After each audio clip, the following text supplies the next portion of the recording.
RCN. Le son de la différence. Le son des bulles sur RCN. Eh bien, bonjour à tous et à toutes, bienvenue à nos auditeurs de RCN 90.7 et ravi de vous retrouver pour ce nouvel épisode du Son des bulles.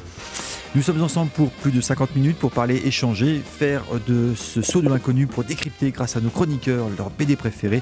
Les fêtes approchent et il est temps de songer à faire le plein de nouvelles lectures avec nos autour de la table pour en parler. Eh bien Francine, notre petit lutin, toujours en quête de surprise magique, détective spécialisée. Bonjour Francine.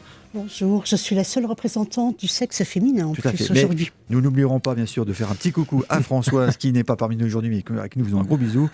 Merci, bonjour Jean-Luc aussi, je te fais un bisou également. Charles, celui que l'on nomme dans le milieu l'expert des experts, le boss de fin de Mario Bros, le capitaine flamme du son des bulles, notre rock, notre menhir. Bonjour Charles. Non, bravo. J'ai cherché. Tout ça. Ah oui. Olivier, médecin légiste de Ramsès II, Napoléon également, gymnaste amateur, champion du monde de combat de pouce avec Teddy Riner, tu ne le dis jamais assez, spécialiste de l'épilation à la raclette chaude. Bonjour Olivier. Oui, ça c'est pas... Non. C'est pas ce que j'ai préféré. Joris, bonjour Olivier. Joris, il a capturé de nombreux navires marchands. Il est immensément fortuné, jeune fille pour y aller. Sa réputation de flibitier impitoyable n'est plus à faire. Le mystère de son trésor plane toujours. Bonjour Joris. Bonjour. Alors, vous allez nous parler de plein de belles choses aujourd'hui. Alors, nous allons commencer avec toi Olivier. Et oui, on va commencer avec moi, mais pas seulement avec moi, parce que là, on va vous présenter un personnage qui a en commun un point commun avec Starsky et Hutch, avec Goldorak, avec Métal Hurlant et Fluide Glacial. Ils sont tous apparus en 1975. C'est effectivement le 12 juin 1975, dans le numéro 1939 du journal de Spirou, qu'apparaît pour la première fois Arthur Delfouille, alias l'agent 212. Un brave policier soucieux de faire bien son métier, mais à qui il arrive énormément de mésaventures qui nous font toujours beaucoup rire. Il fête donc ses 50 ans cette année, et pour souffler les bougies du gâteau, nous avons l'immense plaisir d'accueillir, depuis sa Belgique natale, Daniel Cox, le co-créateur de l'agent 212. Bonjour Daniel. Bonjour Olivier. Bonjour. Bienvenue et merci beaucoup d'avoir accepté de partager ce petit moment avec nous. Alors, c'est des conditions un peu particulières, parce que vous êtes en Belgique, vous êtes au téléphone. J'ai mon collègue à côté de moi qui tient le téléphone à côté du micro, mais tout se passe bien. Alors, on commence déjà par une blague, vous voyez. Alors, je disais co-créateur de l'agent 212, parce que, ce brave policier a deux papas. Oui, il y a Raoul Cauvin, qui est, en fait, c'est lui le créateur, celui qui a inventé la série en 74. On a commencé la série en 74. Le scénario du moins. Alors, comment ça s'est passé en juin 75. Ah oui, alors du coup, je reprends un petit peu le relais. Bonjour Daniel Cox, ravi. J'ai une petite question à vous poser, parce qu'en fait, j'ai lu un petit peu des choses. Il semblait qu'il y ait eu le choix entre deux séries. Alors, une première qui concerne un train, et puis bien sûr la seconde avec l'agent de police. Alors, pourquoi est-ce que vous avez choisi l'agent de police et pas le train finalement ? Pour être honnête, j'ai commencé par le train, et puis j'ai trouvé ça très, très ennuyeux, parce que ça bougeait pas. Ceci dit, le premier agent 212 qui est sorti, le premier que j'ai dessiné, ça bougeait pas non plus. Mais l'histoire dans le train me plaisait à moitié, et ce qui fait que j'ai refilé le scénario du train à un collègue. Ah bon ? Et il en a fait une histoire il en a fait une histoire ? Il travaillait aussi chez Peyo, qui devait commencer chez Peyo comme moi d'ailleurs. Voilà. Et donc moi j'ai choisi l'agent, mais il faut savoir une chose, c'est que c'était créé pour un gag ou deux, pas plus. Après, je devais intégrer le studio Peyo et faire des schtroumpfs. Ah oui. Et vu que Peyo a tardé, il m'a dit en attendant que je termine mon dessin animé, c'était en 74, la flûte à six schtroumpfs, je vais vous donner du boulot, mais je préfère rencontrer Cauvin. Donc j'étais avec Peyo, qui était pratiquement mon voisin. On a été chez Dupuis. On a rencontré Cauvin qui travaillait au labo photo. Et il a demandé s'il voulait bien me donner quelque chose. Enfin, un petit scénario en attendant. Et c'est l'agent 212 et le train. Donc voilà. D'accord. Donc, tout a commencé comme ça avec P.O., disons. C'est P.O. qui m'a introduit chez Dupuis. Alors, cet agent 212, donc, qui s'appelle Arthur Delfouille, alors on s'est tous posé une question, c'est d'où vient ce numéro 212 ? Alors là, c'est un secret. On s'en souvient pas. On a souvent posé la question, Cauvin, et moi, à mon avis, Cauvin il a mis un 1 entre les deux pour pas faire 22. Je crois que ça. Parce que 22 vlaléfiques, bon, c'est un truc. Je crois qu'on en passe en France. Hein. Oui, 22 vlaléfiques. On dit ça ? Oui, c'est ça, c'est un classique. Oui, tout à fait. Oui, c'est un classique, 22 vlaléfiques, oui, tout à fait. Oui, c'est exactement ça. Voilà. Donc j'imagine que l'agent 22, il devait déjà en avoir un, l'agent 15, j'en avait. Donc il a mis 212, mais encore une fois, c'était un titre qui était jeté comme ça. On se dit, bon, il faut bien mettre quelque chose. Ça ne durera quand même pas. Alors voilà. Alors, le 212, il n'y a pas vraiment de réponse en fait. Alors, d'où elles sont venues vos influences graphiques pour dessiner l'agent 212 ? Alors, enfin bon, de toute façon, l'influence, tout le monde, c'était Tillieux, Franquin, tous ceux de l'époque, Robin, P.O. Mais bon, j'ai dû recommencer un peu à zéro, parce que P.O. m'a demandé de prendre un style plus proche. Et je me suis un peu éloigné, je dois dire, parce qu'on est vraiment dans le style. J'ai jamais été à l'aise avec l'agent. Oui, parce que si je vous interromps un petit peu, mais l'idée c'est qu'en fait c'est le style Grenet, c'est-à-dire en fait les typiques de l'école de Marcel, donc le style de bande dessinée associé à Spirou, le style Atome comme on l'appelle.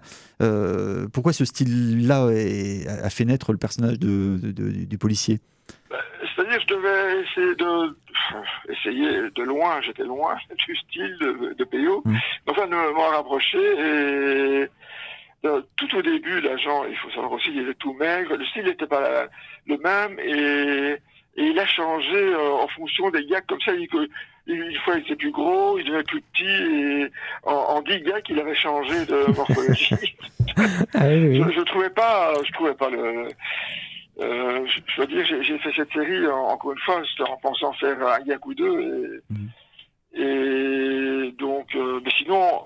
Mes auteurs à l'époque, et toujours d'ailleurs, c'est Tillieux, P.O., enfin Franquin surtout, bien sûr, c'est notre maître à tous. Et je parle dans le Grenet, parce qu'il n'y en a peut-être pas. Oui, Derzo aussi, bien sûr. Voilà. Alors, vous disiez, là, au départ, ce n'était pas prévu pour faire une longue carrière, on va dire, hein, mais en quelques chiffres rapidement, l'agent 212, c'est quand même 1500 planches dessinées, 32 couvertures de Spirou, 30 albums, plus les hors-séries, les intégrales, etc. Des traductions dans plusieurs pays, en indonésien, en allemand, etc. Et 5 millions d'albums vendus. Comment vous expliquez le succès du personnage ? Pardon, le succès ? Oui. Oui, comment vous expliquez le succès du personnage ? Bon, moi, enfin, honnêtement, je n'y croyais pas. Je n'y croyais pas du tout. Et Dupuis non plus, d'ailleurs. D'ailleurs, c'est pour ça qu'on a attendu 6 ans avant de faire un album, parce que, bon, il disait que ça allait jamais marcher, un truc pareil. Et, bon, moi, j'y croyais pas plus. Mais moi, je crois que ça n'a jamais été à la mode. Bon, donc, ça s'est pas démodé. Je vois que ça. Ah oui, oui. On dit oui, tu as eu de la chance, tu es arrivé au bon moment. Je dis oui, mais il y en a d'autres qui sont arrivés en même temps que moi, qui, bon, ils n'ont pas eu la chance. Bon, je crois que la sympathie du personnage passe bien.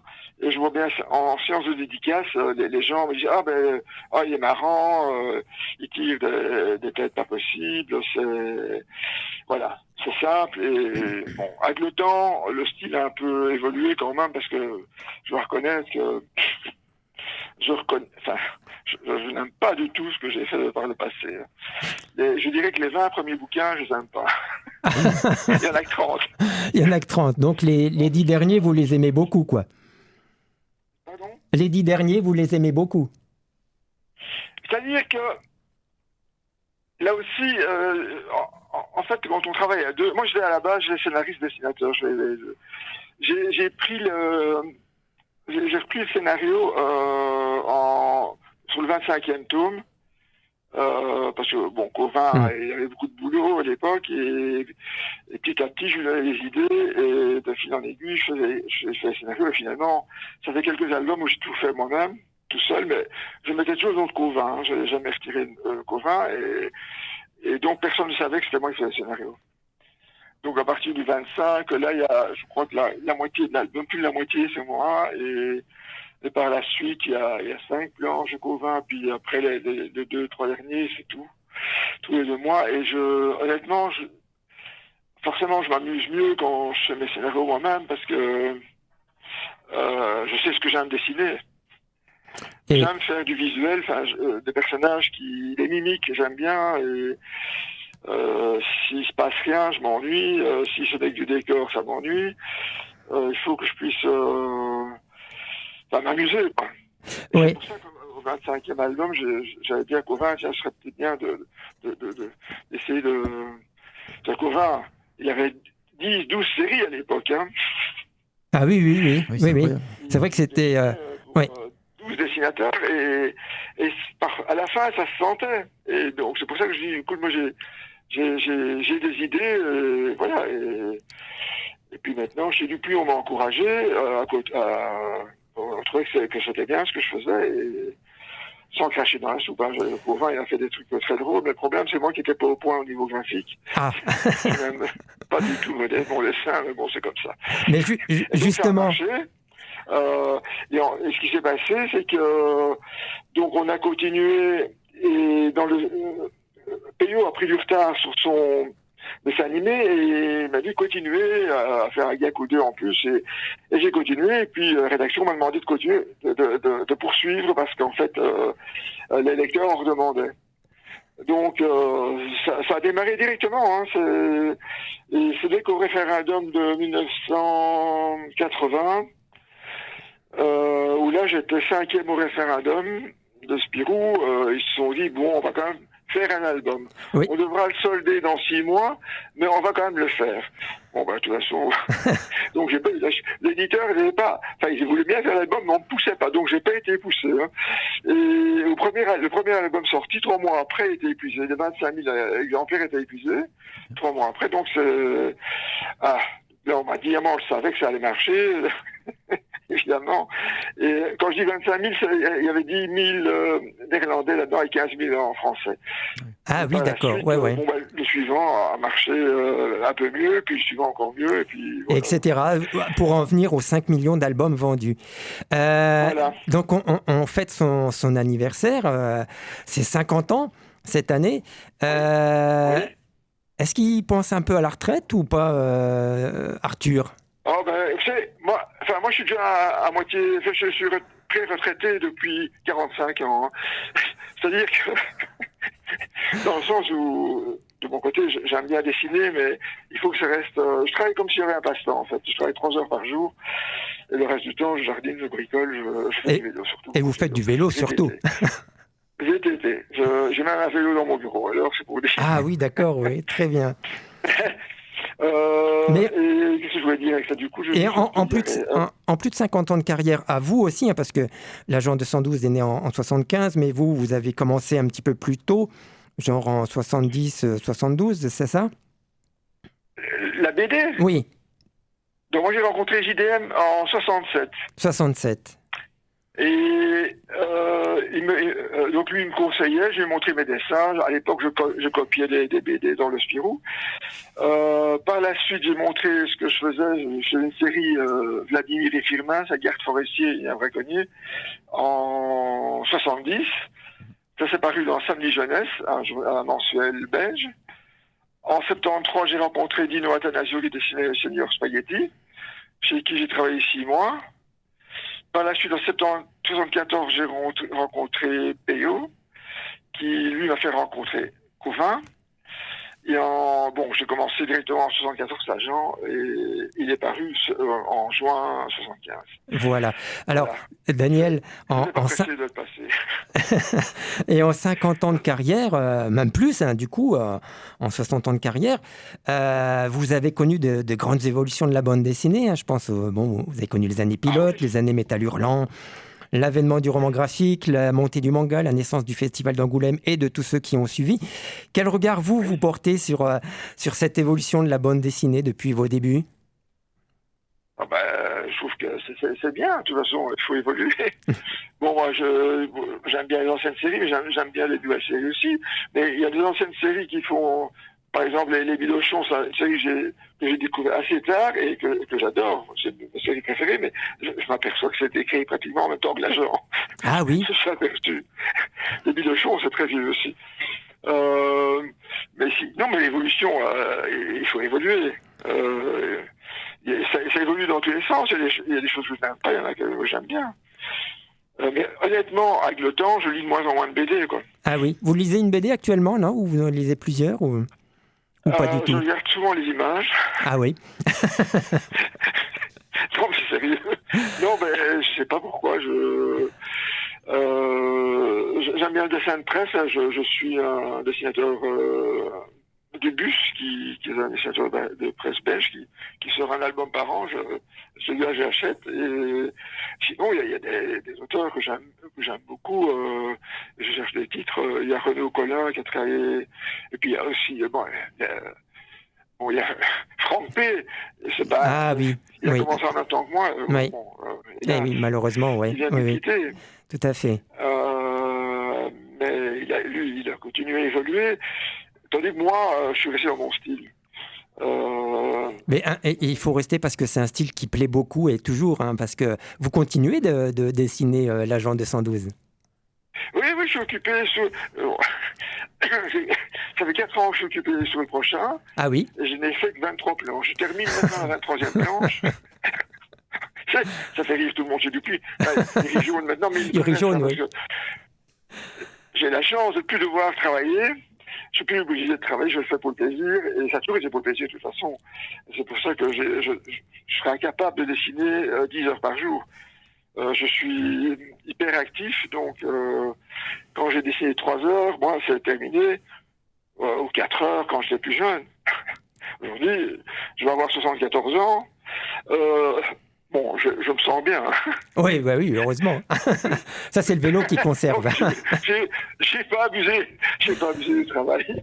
Donc, au détour, je fais quand même 80 km, 60 km 5 fois par semaine à vélo.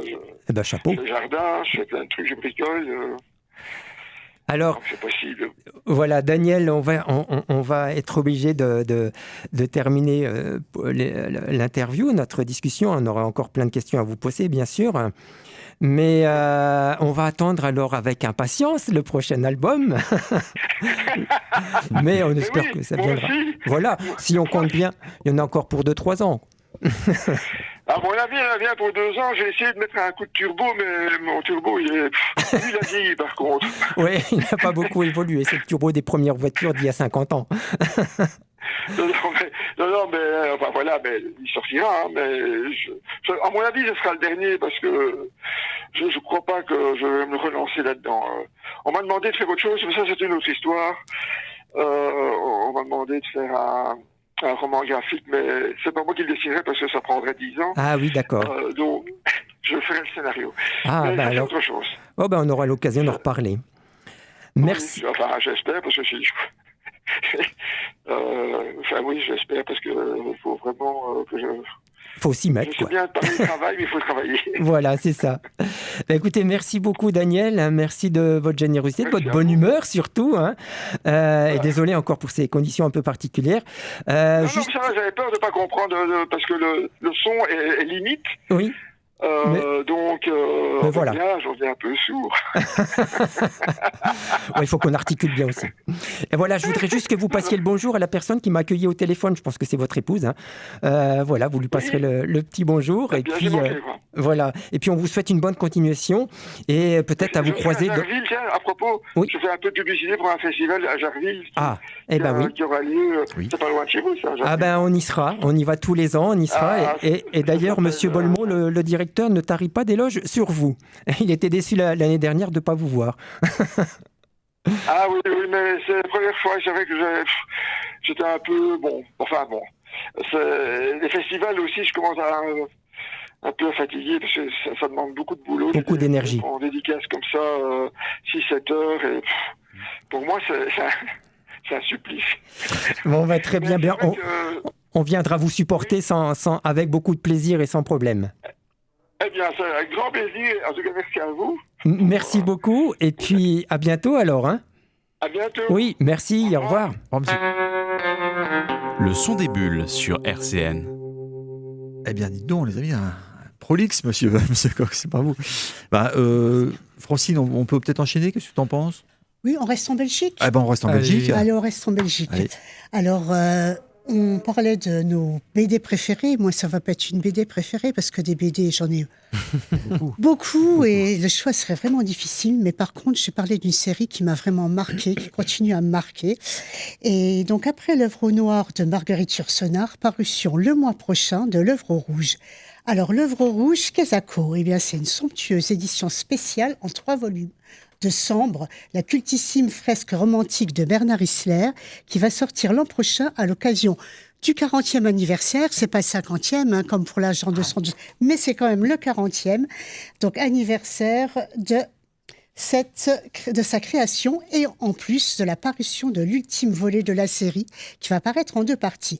Alors le livre 1 qui paraîtra le 28 janvier sera composé des tomes 1 à 4 entièrement remis en couleur et nous proposera une relecture des 4 premiers tomes enrichis de textes inédits sur le temps décembre et une exploration du 19e siècle à travers le prisme de la saga.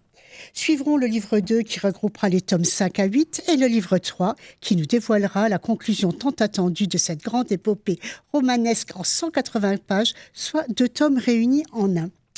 Alors Sambre, c'est pas 5 millions d'exemplaires, mais c'est quand même plus d'1,5 million d'exemplaires vendus. C'est l'histoire d'une famille bourgeoise rurale du 19e siècle.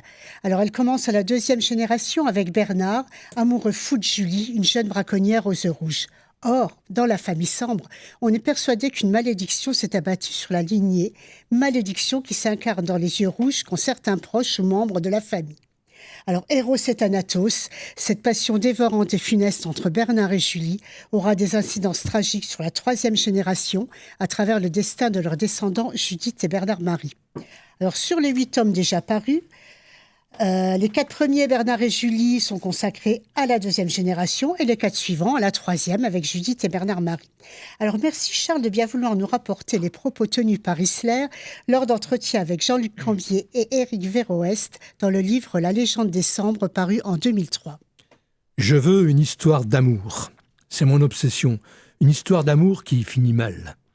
J'ai envie de plonger dans une tragédie qui serait placée dans un cadre historique pour amener à cette littérature du 19e qu'enfant, j'avais découvert dans la bibliothèque de mon père. Mais du Bossu ou des Trois Mousquetaires, je n'ai retenu que l'histoire d'amour. La séquence finale de Robin des Bois, celle du bain de sang de Marianne, que j'ai relu 10 fois et j'ai pleuré à chaque fois. Les livres m'ont fait beaucoup plus pleurer que les films ou les pièces de théâtre. Je voulais faire une bande dessinée qui provoque le même effet. Alors, entre noirceur de l'âme et brûlure des sentiments, cette fresque sombre et tragique s'inscrit dans la lignée du romantisme, avec en toile de fond les bouleversements historiques et l'évolution de la société au XIXe siècle. Amour, passion destructrice, malédiction familiale, conséquences des choix des personnages sur leur vie et leurs descendants, tous les ingrédients sont là pour faire de Sambre la plus grande tragédie romantique du 9e art. Le rouge, couleur du sang et de la passion, va venir ponctuer graphiquement le récit. Quant au titre même de la série, mot valise formé à partir des mots sang et sombre, phonétiquement proche du mot cendre, il nous donne la couleur donc de cette série. Parallèlement est sortie une 2e série scénarisée par Isler, La guerre des Cendres, qui elle va se pencher sur les générations précédentes, en commençant par les parents de Bernard. Alors elle est composée de 3 triptyques. Première génération, Hugo et Iris, avec Jean-Baptiste Bastide, et Vincent Mézil au dessin, et puis 2 autres cycles, Maxime et Constance et Werner et Charlotte, avec cette fois-ci Marc-Antoine Boindin au dessin. Alors en attendant la sortie de l'œuvre rouge, reprenant, je le rappelle, les 4 premiers opus de la série, et pour rester avec Isler et le romantisme, 2 albums autour de Baudelaire à mettre sous le sapin, car il est aussi pour moi l'incarnation suprême d'un romantisme tel que je le conçois. Pas du tout fleur bleue, mais cette recherche de la beauté, le mot bizarre comme il le disait, cette beauté étrange qui se distancie du politiquement correct? Alors, dans le premier, Mademoiselle Baudelaire, paru en 2021 chez Dupuis dans la prestigieuse collection Air Libre, Isler revisite la matière sulfureuse et autobiographique des Fleurs du Mal à travers la relation du poète avec sa muse Jeanne Duval. Dans le second, Les Fleurs du Mal, paru l'année suivante, toujours dans la collection Air Libre, il va illustrer les 10 poèmes. Donc voilà pour Sambre, Isler. Et de toute façon, moi, Sambre, c'est une de mes séries phares. Isler, je possède absolument tout ce qu'il a. On ne peut pas se tromper, on peut tout acheter et c'est vraiment absolument fantastique. Tu l'as rencontré déjà ? Oui, à Angoulême. Ah. Justement, au moment de la sortie de Mademoiselle Baudelaire, oui, c'était au moment de la sortie de Mademoiselle Baudelaire, il y avait une rencontre à Angoulême avec Isler, à laquelle évidemment j'ai assisté avec un immense plaisir et beaucoup d'émotion. Un régal. Bah oui. Alors, vas-y. On va quitter Isler, on va revenir là. On va aller cette fois-ci en Amérique du Sud, en Amérique centrale, avec les Sentiers d'Anna Luac, qui vient d'obtenir le Grand Prix de la critique ACBD. Alors, il faut dire qu'il était en concurrence. La concurrence était vraiment rude. Il y avait Une obsession de Nine Antico chez Dargaud, Sanglier de Lisa Blumen chez l'Employé du mois, Silent Jenny de Mathieu Bablé chez Rue de Sèvres et Solideo Gloria de Jean-Christophe Sevenet et Édouard Court-Dupuis. Notre livre a gagné, justement. Mais il n'a pas remporté le prix de la CBD, puisque c'est Les Sentiers d'Anna Luac, donc de Jean Dittard, co-scénarisé avec Romain Bertrand. Et puis, donc, ce prix sera remis, normalement, il est remis à Angoulême, mais actualité oblige, il sera remis au mois de mars à Paris. Alors, ce n'est que justice, Romain Bertrand, historien, spécialiste des contacts culturels, Jean Dittard, génial transformateur de l'investigation historique en expérience narrative graphique, immersive, nous livre là un des albums les plus aboutis, tant narrativement que graphiquement de l'année. Alors, le pitch, je vais reprendre simplement la 4e de couverture. Oui. Mexico, 1539, 20 ans après la prise de la ville par les Espagnols, un jeune Indien, Antonio Valeriano, croise la route d'un missionnaire franciscain, le Padre Bernardino de Sahagún. Ce dernier se donne pour projet de décrire et de comprendre un monde disparu, Anahuac, le pays des Aztèques, consumé par les flammes de la conquête. Commence alors une étonnante enquête qui va durer près d'un demi-siècle et aboutir à la rédaction par le religieux et son équipe de traducteurs indiens du monumental Codex de Florence. Alors pour Antonio, cette quête documentaire va devenir une redécouverte bouleversante de ses propres racines culturelles. Et à travers la relation entre les deux hommes, le roman graphique explore avec profondeur les enjeux de la transmission, les circulations culturelles, le métissage et la survivance des savoirs. Pour cette histoire authentique et documentée de la création d'un codex culturel, donc les deux auteurs ont puisé dans les archives espagnoles, codex mexicain et sources iconographiques mésoaméricaines. Choc de deux cultures où s'entrechoquent aussi deux mondes graphiques, puisque celui assuré en noir et blanc des gravures européennes et celui très ligne claire en couleur inspiré de l'iconographie, des codes mésoaméricains et des glyphes, ce système d'écriture combinant pictogrammes et idéogrammes précolombiens. Alors une très bonne idée aussi, c'est la feuille volante qui est insérée dans le livre, qui permet de comprendre au fil de la lecture justement les différents termes en nahuatl et les glyphes qui ponctuent le récit. Alors pour terminer, l'objet livre est la hauteur du contenu, grand format carré, qui est inspiré justement des codex mésoaméricains, et papier épais rappelant celui des parchemins.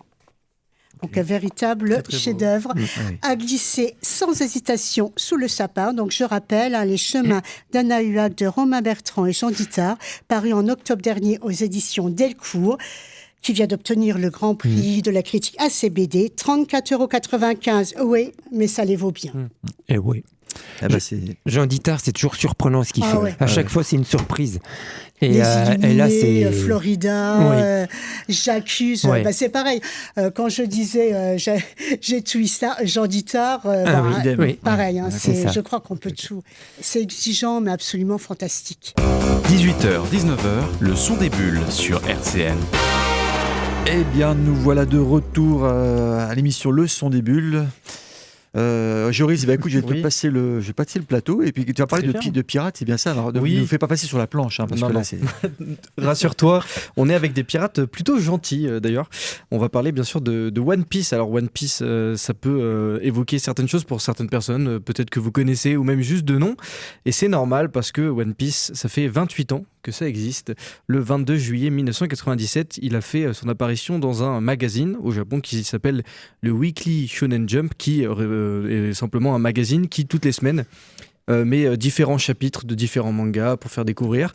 Et là, ça fait 28 ans que notre auteur Eiichiro Oda, notre mangaka, sort un chapitre par semaine. Alors au début il en sortait par semaine, maintenant bien sûr il fait des pauses, heureusement pour lui, mais ça reste assez compliqué et ça, on pourrait parler pendant très longtemps des états de santé des mangakas, puisque c'est un business le manga, parce que One Piece, pour parler en chiffres, c'est 520 millions de mangas vendus à travers le monde. Ça en fait le manga le plus vendu et la deuxième BD juste derrière Superman, qui est premier avec ses 600 millions d'exemplaires. Ça doit te rappeler des petites choses, David?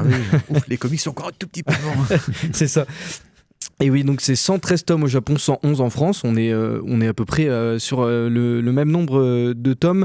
1167 chapitres. Ça existe aussi, bien sûr, en animé, avec 1151 épisodes. Voilà.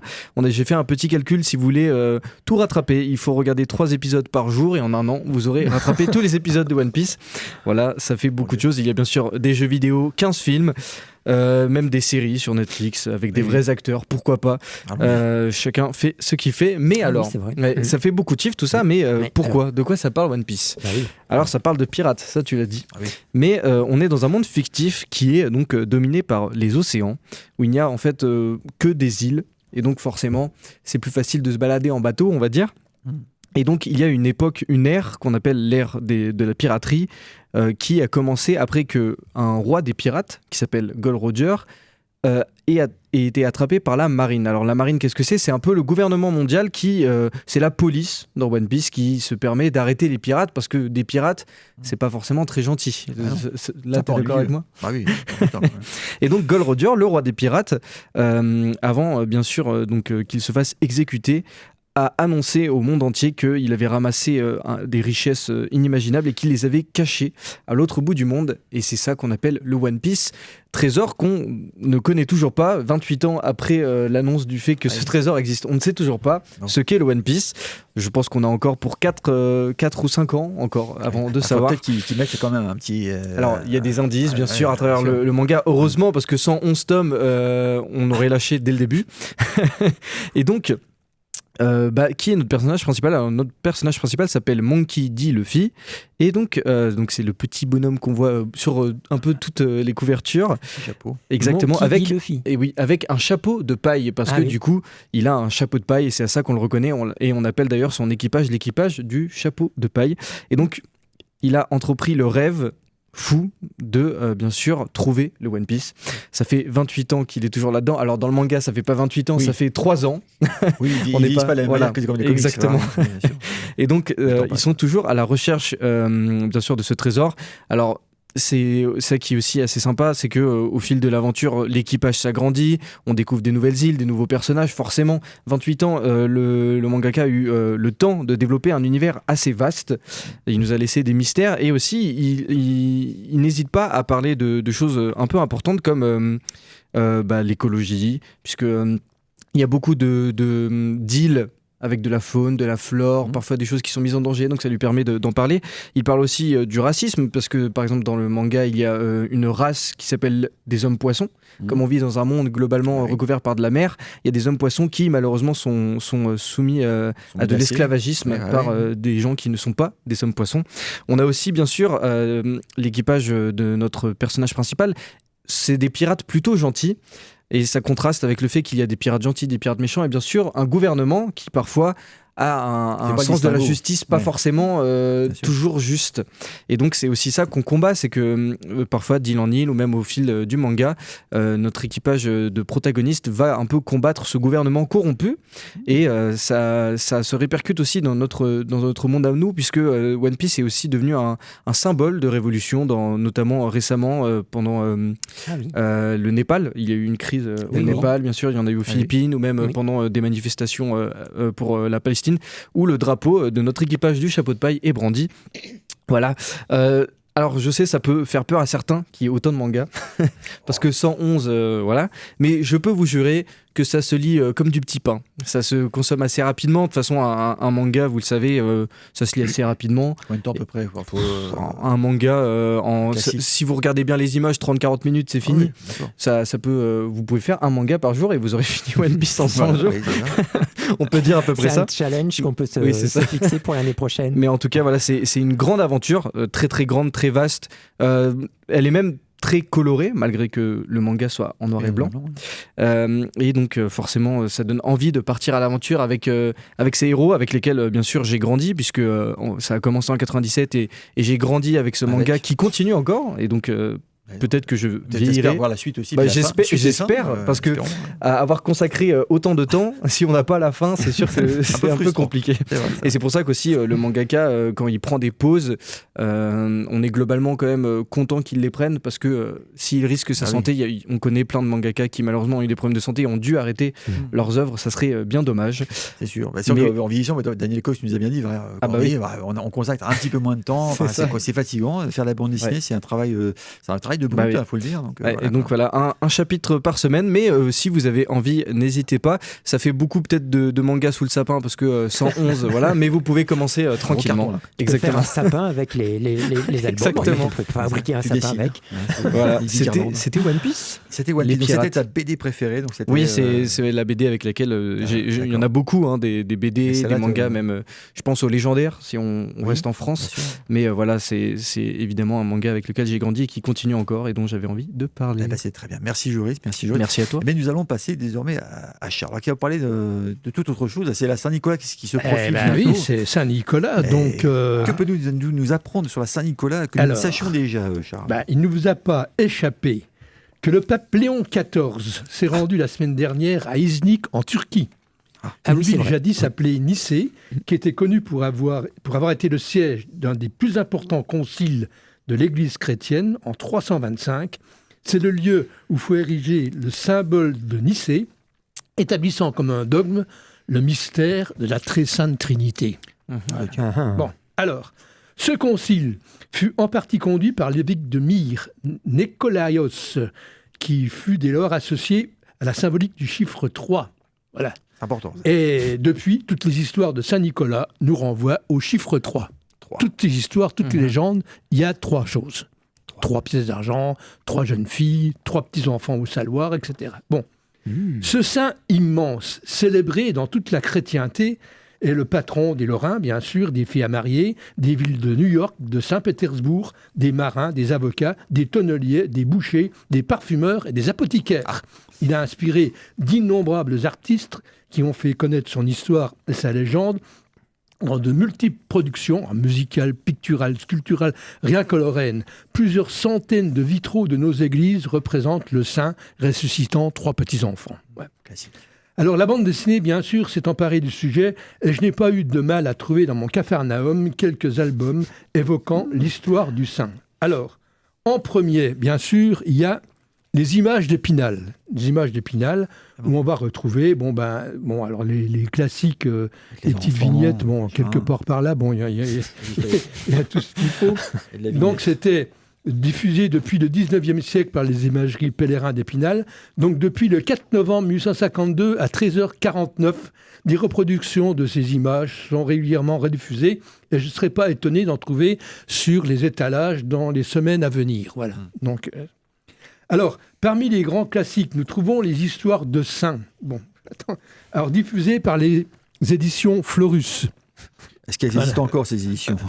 Ce sont alors des BD qui étaient publiées par le journal Cœur Vaillant, organe de l'Union des œuvres catholiques de France, un magazine publié de 1829 à 1862 qui a compté un lectorat de 360 000 lecteurs au plus fort de son activité. L'exemplaire que j'ai sauvé de mes multiples déménagements est daté de 1959, est signé de André Merlot pour le texte et de Giannini pour les illustrations, un dessinateur qui a essentiellement travaillé pour les éditions Florus dans les années 50 et dont on retrouve la signature dans les petits formats chez Sage Éditions dans les années 70. Ah oui, je connais. Ouais, bon. Alors, plus proche de nous, en 2003, Saint-Nicolas, des éditions du Cygne.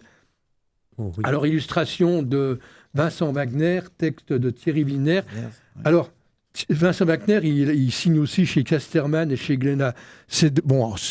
Donc, c'est chez les éditions du Cygne, des BD classiques de bonne facture, hein, typiques de ces productions. Une maison d'édition fondée à Strasbourg en 1987, qui était à l'origine dans les livres religieux et historiques. Et elle s'impose aujourd'hui dans le monde de la BD en publiant régulièrement bon nombre de nouveautés dédiées à l'histoire des villes et des départements. Donc on les voit souvent en bonne place dans les librairies. D'accord. Le dernier qui vient de sortir, c'est l'histoire de Langres. Ok. Ouais, donc Du plateau, très classique. où ça caille. Alors, toujours dans les éditions locales, la légende de Saint-Nicolas, là c'est toujours des Alsaciens, les éditions du Betzberg, une maison d'édition alsacienne de Haguenau, qui publie dans les domaines les plus divers, alors, tourisme, gastronomie, humour, roman, illustration. Or voici pour les tout petits une légende de Saint-Nicolas, illustrée par une artiste ancienne, Emmanuelle Pereira. Oh, t'as fait une belle dédicace, dis donc. Oui. Alors, pour rester dans les artistes locaux, locaux, non, c'est internationaux, puisque Joren Garner est le seul dessinateur de Nancy que je connais qui a travaillé pour le New York Herald, quand même. Ah, quand même, ouais. Oui. Donc voici le saint patron de l'immense Joren Garner, une commande du Conseil régional de Lorraine, publiée par l'association. Alors, remarquable maison d'édition, malheureusement aujourd'hui, en grand danger, qui, après la publication de plus de 800 titres, doit faire face à une situation financière très compliquée. Comme beaucoup de maisons de BD indépendantes, presque toutes actuellement. C'est catastrophique. Alors, le travail de Joren Garner est bien connu des anciens. Il a été longtemps professeur à l'École des Beaux-Arts de Nancy. Il nous a fait le plaisir de participer à une émission du Son des Bulles il y a quelques années déjà. J'étais petit encore, en culotte courte. C'était bon. Dans les dessins de Joren, on trouve toujours de multitude de détails. C'est vrai. Et ce qui me frappe le plus, c'est qu'il dessine pratiquement au format d'impression. Ah oui. Ah oui, et en plus, il ne porte pas de lunettes. Voilà. Du timbre-poste, là, carrément. Ah oui, toujours, oui. Alors, les publications concernant le saint patron de la Lorraine pourraient couvrir tous les rayons des plus grandes bibliothèques. Encore aujourd'hui, de nouvelles BD lui sont consacrées. Dernière en date, la véritable histoire de Saint-Nicolas de Thierry Van Hasselt. Tout à fait. Un récit totalement trash, présentant une autre vision de la légende, une publication de la maison d'édition belge Frémaux, présentant des ouvrages d'une facture avant-gardiste en matière de bande dessinée. Bon, c'est une histoire bien décalée. Ouais. Alors, Saint-Nicolas n'a pas fini d'inspirer les créateurs. J'en veux pour preuve un détournement par Lefred Touron des images d'un pain d'épices. Donc là, c'est une histoire de Saint-Nicolas Sarkozy qui ornait un gâteau au miel qui ne manquait pas lui aussi d'épices. C'est tout pour aujourd'hui. Merci beaucoup, Charles, pour cette rétrospective complète. On en a appris beaucoup. Alors, on attend notre petit pain d'épices, Charles. Oui. Le 6 décembre. 6 décembre. Mais je rappelle qu'on est quand même le 11 décembre. Voilà. Oui, on est le 11. On est quand même le 11 décembre. Il n'aura pas le temps de rassir, ce petit pain d'épices. C'est sûr. Eh bien, écoutez, merci Charles. Je vais enchaîner vite donc, sur la BD, donc, qui est ma BD préférée, bien entendu, rapidement, qui est La quête de l'oiseau du temps. Alors, il était compliqué de décider ma BD préférée. J'étais longtemps, devais-je parler de Slane, de Simon Bisley Patmos, de Légende des contrées oubliées, de Thierry Ségur au Chevalier, ou encore Les Indes Fourbes, ou encore Le Schninkel. Aïe, qu'il est compliqué de décider. Mais comme on dit souvent, choisir c'est renoncer, j'ai pris ma décision. Ce serait donc La quête de l'oiseau du temps. La quête de l'oiseau du temps est une série de bandes dessinées Heroic Fantasy, de type Heroic Fantasy, dont la parution date de 1983. Au scénario, au premier cycle, Serge Letendre, en collaboration collaboration avec Régis Loisel, suivi d'un second cycle qui existe également. Ce ne sont pas moins de 4 dessinateurs qui se succèdent avec Lidvin, Mohamed Awamri, Vincent Mallier, David Etienne. Et à la couleur, on retrouve également Yves Lanco, Laurence Kilissi et également Loisel lui-même qui va coloriser certains de ces albums du second cycle. Un troisième cycle, alors là, c'est là que j'annonce, Francine, tu es avec moi, la suite et fin de ce fameux Quête de l'oiseau du temps que nous attendons depuis trop longtemps. Comme Sambre, Comme Sambre, on attend. Et ça va arriver en on attend. Après la quête, en cours de réalisation, donc coécrit par Loisel et Le Tendre, il reprend bien sûr, ça sera peut-être en 1 ou 2 tomes, on n'a encore pas trop de précision là-dessus. C'est un réel plaisir pour les fans, bien sûr, comme moi, de connaître la fin de ce fabuleux récit chez Dargaud. Donc, le premier cycle nous emmène, alors pour reprendre un petit peu pour ceux qui ne connaissent pas, bien sûr, la quête de l'oiseau du temps, ça nous amène dans le monde d'Akbar, étant en grand danger. Ramor, un dieu maudit, risque de se libérer de la conque dans laquelle il a été enfermé par ses frères. Mara, une princesse sorcière, a déchiffré un vieux grimoire divin qui devrait permettre de lier à nouveau le fameux Dieu maudit dans sa conque et sa prison une nouvelle fois, mais pour mieux en commencer. Mais elle a besoin de temps pour cela, car le rituel est long. Et elle envoie Pelis, sa fille, et Bragon, un vieux chevalier, avec qui elle a été un petit peu amant, on va dire, en quête de l'oiseau du temps, pour permettre à Mara la sorcière d'achever son rituel. Donc, les aventuriers vont traverser les pays des 7 marches et affronter 1001 périples. C'est fabuleux. Rien d'en parler, j'ai les frissons. La quête de l'oiseau du temps, ce sont des myriades de personnages. Bragon, le chevalier légendaire, Pelis, fille de Mara et de père inconnu. On soupçonne Bragon ou encore Bélias. Bon, ouais. Le fourreux, un étrange animal de compagnon, un compagnon bleu que Pelis a avec elle au Calaï. Mais encore d'autres noms qui font rêver. Jarvine, Bulrog, Folle de Folle, Le Rige, Bodias, Kiskill. Régis Loisel, dessinateur et scénariste de bande dessinée, Grand Prix d'Angoulême de 2003. Parmi ses œuvres, la fameuse série Magasin Général, bien sûr, avec Jean Loutrip, ou encore son adaptation des 6 volumes de Peter Pan que nous recommandons. Dont l'intégrale vient de ressortir justement au mois de novembre. Nous conseillons, pour les gens qui ne savent pas, acheter l'intégrale. Serge Le Tendre, lui aussi scénariste de bande dessinée. Parmi ses œuvres, la série Shine a Mag avec Taduc, Histoire de Siloué avec Stéphane Servin. Bref, au final, 40 ans de collaboration artistique, cette rencontre donne une saga qui a défini la fantaisie dans toute une génération. Leur approche privilégie l'instinct créatif au plan rigide, classique, on va dire, des bandes dessinées avec scénario, etc. Et des fois, ils n'hésitent pas à collaborer, ils discutent l'un et l'autre, on va faire comme ça, comme ça. Donc il y a une vraie collaboration entre les deux, une forme de Star Wars de la fantaisie à la française, on va dire. Donc, je vous conseille vivement d'acheter au moins les 4 premiers pour découvrir, mais après je ne saurais pas trop dire, est-ce qu'on commence par avant la quête, puis la quête de l'oiseau du temps, puis on attend la fin, je ne saurais pas trop dire, c'est un peu Star Wars, c'est ça, raconte l'histoire, je parle de Star Wars, c'est un peu de savoir qui a commencé, bref. Donc voilà, je vous conseille très très fortement d'acheter One Piece, de découvrir la quête de l'oiseau du temps. Olivier, on ne t'a pas trop demandé. Un petit conseil. Un petit conseil. Alors oui, parce que normalement c'était prévu que j'ai des conseils. Oui, des petits conseils, bien sûr. Alors je repasse la main. Oui, parce que moi je suis un peu comme Charles, je suis dans le local. C'est un peu dans l'air du temps, il faut consommer local, il faut faire un Noël local. C'est mieux pour la planète. Alors je vais vous faire une sélection d'albums qui ont tous une accroche avec la région Lorraine. Et vous me coupez quand c'est trop tard. Très bien, vas-y, fonce. On y va, vas-y. On commence par Protocole Émeraude de Jarvin et Tony Balbin chez Macaca Édition. Macaca Édition, c'est un éditeur qui est spécialisé dans les BD dont vous êtes les héros. Le principe, c'est que vous êtes acteur ou actrice de l'histoire que vous lisez. Donc à certains moments de la lecture, vous avez le choix un choix à faire, par exemple.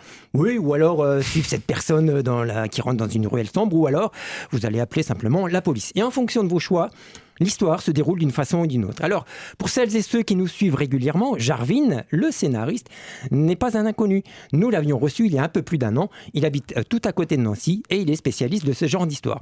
Protocole d'Émeraude est sa dernière publication en date, puisqu'elle est sortie en octobre 2025. Et là, vous incarnez Galad, un membre d'une unité spéciale de l'ONU chargée de veiller à la sécurité du monde. Et figurez-vous qu'un traître du nom d'Auguste Brennan, un ancien de la CIA, a en sa possession 8 têtes nucléaires. Oh mon Dieu. Alors, lecteur, lectrice, c'est à vous de jouer pour sauver le monde. Alors, contrairement à ce qu'on pourrait croire, ce genre d'histoire ne se destine pas exclusivement à un jeune public. Le scénario de Jarvin est vraiment bien ficelé et les dessins de Tony Balbin vous immergent intégralement dans l'action. Hop, ce cadeau qui étonnera au niveau de sa construction, vous le mettez sous le sapin. Okay. Ensuite, si vous aimez par contre les histoires à faire peur, celles qui vous font allumer les lumières partout chez vous pour pas vous retrouver dans le noir, ou alors que vous font remonter la couverture dans le lit jusqu'au-dessus de la tête, vous mettez Chronique horrifique dans votre liste au Père Noël. C'est un album à 30 mains, un manga collectif de 14 histoires, toutes scénarisées par Nicolas Valne et mises en dessin par 14 dessinateurs. Alors dans cet album, vous aurez droit à des petites histoires d'une dizaine de pages, toutes plus horribles les unes que les autres. Ça saigne, ça gicle, ça découpe, ça dévore. Il y a du satanisme, il y a du gore, il y a de l'étrange, il y a du surnaturel. Rassurez-vous, tout finit toujours mal. Moi, j'adore ça parce que ça va très loin dans la thématique et qu'on n'est vraiment pas déçu. Vous allez me dire, c'est quoi le lien avec la région Lorraine Quel est le lien avec la région Lorraine Bien sûr. Ah oui. Eh bien, Chronique horrifique est édité chez Reborn, une maison d'édition créée et dirigée par Benjamin Mézac, le libraire de la librairie Kodama. Une librairie spécialisée bande dessinée à Toul. Et pour sortir cet album, il a porté un financement participatif. Ça a été un énorme travail et franchement, moi, je lui tire mon chapeau parce que c'est une réussite. Chronique horrifique, pareil, sous le sapin. Et un petit dernier, un gros dernier, un énorme dernier, puisque voilà, moi j'ai eu droit dans ma jeunesse, comme tout le monde, à Gérard Majax, à José Garcimore. Et donc je vous présente un album collectif édité par l'association Philactère, l'Abracadabran illustré. Le thème de cet album, c'est la magie, forcément, un thème interprété par une trentaine d'auteurs sur une vingtaine d'histoires. Et là, les approches tant scénaristiques que graphiques sont toutes différentes. On a de l'humour, de l'étrange, du futuriste, du moyenâgeux. On y retrouve bien sûr certains auteurs de l'association Philactère, comme Yves Poquet, Morad Dermel, Florent Baudry, Anso, des tauliers avec la présence remarquée de Charles Ancet. Charles, c'était un petit peu difficile à regarder parce que c'est le truc de la femme coupée en deux. Voilà. C'est un truc. Il n'y a pas de truc. Il n'y a pas de truc. Je vous le dis tout de suite. Et il y a aussi des jeunes talents comme Milena Mandic et Laurent Tognolo. Alors, on a prévu avec David de vous faire quelques petites capsules vidéo pour présenter les histoires et quelques auteurs. Bref, l'Abracadabran illustré, c'est idéal en tant que lecteur, quand on veut sortir un peu des sentiers battus de la bande dessinée. Chaque histoire, c'est une découverte qui nous fait rentrer dans un univers et un style différent. Et pour les auteurs, c'est aussi super parce que c'est un terrain de jeu idéal qui permet de tester des approches techniques et des collaborations avec certains. Et puis pour certains, c'est d'être publié la première fois. Bien sûr. Et là, je tire aussi mon chapeau à l'association Philactère et à toi, David, parce que tu ménages pas tes efforts pour chercher des petites pépites et pour orchestrer tout ça afin de nous proposer des albums de qualité. L'Abracadabran illustré aux éditions Philactère, c'est paru en septembre 2025. Tout à fait, c'est tout frais. Là aussi, c'est le chapeau. Allez. Eh bien, merci Olivier pour ça. Mais merci donc à nos chroniqueurs. Merci Jean-Luc à la technique. Vous pouvez donc trouver sur la page Facebook de l'émission les replays, bien sûr, des anciennes émissions. N'hésitez pas à les réécouter, à les partager également. Petit rappel, donc le jeu concours, le son des bulles. On a encore 3 jours. On a encore 3 jours. Le partenariat, oui, tout à fait. Donc 3 jours avant la décision. Donc la BD, donc c'est Soli Deo Gloria, une BD à gagner. Joris, tu seras présent, me semble-t-il, au théâtre. Roméo et Juliette. Tu joues Juliette? Non, je joue pas Juliette. Non, d'accord. Tu joues Roméo? Tu joues Roméo? Non plus. Bon, tu joues quoi? En décembre, donc ça se passe au théâtre du Héron à Domèvre-en-Haye. C'est ça. Il reste des places que le 7 décembre à 10h et le 13. Le 13, le 7 est passé, le 13 c'est pour bientôt. Oui, c'est vrai. Voilà. En tout cas, passez de très bonnes fêtes de fin d'année. Jean-Luc également, tout le monde, plein de beaux cadeaux, vous méritez tous. Faites de la place dans les bibliothèques, c'est important, le vieux, etc. Nous vous embrassons tous. Joyeux Noël. Joyeux Noël. Bonne fête. Joyeux Noël. Plein de bonnes choses. Oui, à l'année prochaine. À l'année prochaine.